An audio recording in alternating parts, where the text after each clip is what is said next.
Hello, welcome back to School Matters. It's October the 24th, Wednesday. We've been talking about the properties of multiplication for about a week and a half now, and I want to go over 4 of those 5 with you today really quickly because your students are going to have to know what they are on homework tonight, and they're going to be on our quiz tomorrow. There's one more that we're going to have to know, the distributive property of multiplication, but that is due next week. We're going to talk about that next week. So the first 4 on the homework, you're going to have to identify some examples and be able to label what they are.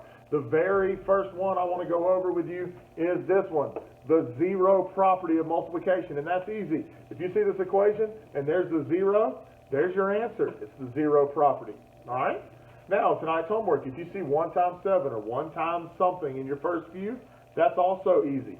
It's the identity property, meaning that any number times 1 is that number.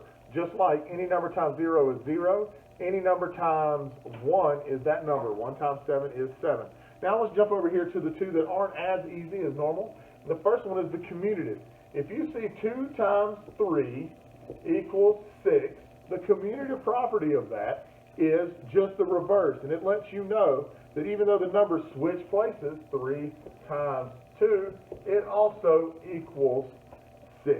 And the associative property, the biggest one we're looking for is parentheses. For instance, 7 times 2 times 1. We always want to remember to do what's in the parentheses first. So 7 times 2 is 14 times 1.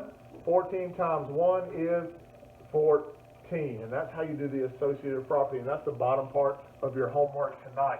And what I'm going to want you to do on one side is do your problem like this, then flip it, and you'll do 7 times 2 times 1, and you'll see that 2 times 1 is 2, 7 times 2 is 14. Lastly, don't forget next week is Red Ribbon Week. Something's going home about that. Some of you didn't bring home your signed papers today. Remember, those went home yesterday as well.